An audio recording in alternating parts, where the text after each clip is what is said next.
Tu commences à parler de l'autopsie du Christ. C'est quoi ton idée, toi, là-dessus, ton opinion? C'est pas une idée, c'est pas une opinion, c'est une réalité. Si le Christ a existé, je crois qu'on a assez de preuves pour le démontrer, encore qu'il y a des gens qui doutent. Il a été crucifié, ok. La crucifixion, c'est un supplice que les Romains ont pris aux Mésopotamiens, qui peut-être vient d'Inde, on n'est pas certain. Il y a plusieurs théories là-dessus, mais c'est pas très intéressant. Ce qui est intéressant, c'est de savoir que la personne est clouée sur la croix. La croix, c'est un stipès, c'est-à-dire un truc qui est planté dans le sol, piqué, et c'est un patibulum, c'est-à-dire un autre morceau de bois, qui est en fait adapté sur le premier qui est planté dans le sol. Donc la croix, c'est pas la croix telle qu'on la voit aujourd'hui, avec un stipès qui dépasse au-dessus de la ligne horizontale, c'est pas le cas, il s'arrêtait avant, c'était un T. Et ce que le supplicié transportait sur son dos, c'était pas toute la croix, c'était le patibulum, c'est-à-dire la partie sur laquelle on allait le clouer. On clouait le type par terre. Donc tu le couches par terre, tu le cloues. Et un Français qui s'appelle, ça va me revenir, moi les noms c'est compliqué, ce chirurgien a démontré qu'en fait les clous ne pouvaient pas être plantés dans la paume de la main, mais elles devaient l'être dans le poignet. Pierre Barbet, le chirurgien. Pourquoi? Parce qu'il a fait avec des cadavres. Je fais ça aujourd'hui, je suis mort, je peux plus. À l'époque c'était faisable, on était en 1950, c'était toléré. Tu plantes les clous dans les mains et il a suspendu des cadavres comme ça, les clous plantés dans les mains. Il a fait ça? Il a fait ça. On a des photos. Légalement? Ouais, on l'a jamais emmerdé. Enfin, il est mort aujourd'hui. Ouais.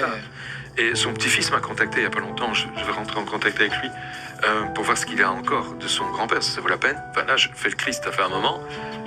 Les bras, ça commence à tirer. Si tu fais ça, tu vas voir. Ça fait mal. Si tu les plantes dans les paumes des mains, à un moment donné, les clous vont sortir. La main va sortir. Ah oui, ça va se déchirer? Ouais, ça va se déchirer parce qu'il n'y a rien qui retient. Et il l'a démontré. Tous les corps qu'il a cloués de cette manière-là sont tombés. Par contre, si tu les plantes dans les poignets, t'es suspendu comme ça, les bras en arrière, déjà là, t'entends que je respire moins bien parce que je parle moins bien, t'as des clous plantés dans les pieds, c'est pas top non plus, donc tu vas tirer sur les bras pour respirer un moment, puis tu vas laisser tomber parce que ça fait trop mal, et tu joues comme ça avec des alternances où tu respires plus. À un moment, tu te fatigues, et ce qui va se passer, c'est que tu respires plus vraiment beaucoup. Ça veut dire que tu augmentes ton taux de CO2 dans le sang et tu réduis ton taux d'oxygène. Tu entres dans ce qu'on appelle une narcose, carbonarcose. Et ton taux de CO2 qui augmente fait que ton sang devient de plus en plus acide.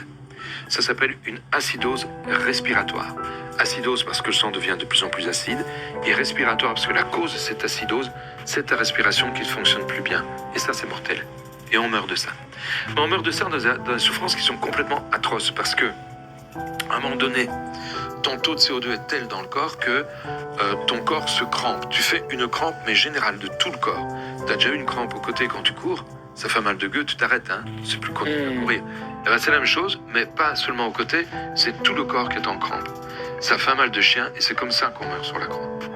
C'est un vrai supplice qui peut parfois durer des jours. Parce que si le type est en bonne santé, qu'il est bien musclé, qu'il est bien développé, il va quand même mourir de cette manière-là, mais il mettra du temps. Et c'est là que Ponce Pilate est très surpris. Le Christ meurt en peu de temps. Il envoie un soldat pour vérifier qu'il est bien mort. Et le soldat arrive, il lui brise pas les jambes, contrairement à ce qu'on faisait d'habitude. Il lui plante un coup de lance dans le côté. En sort, dit l'évangéliste, c'est Jean qui raconte ça, du sang et de l'eau. Alors Pierre Barbet, le chirurgien, dans son bouquin, dit que le sang à l'intérieur du corps sédimente.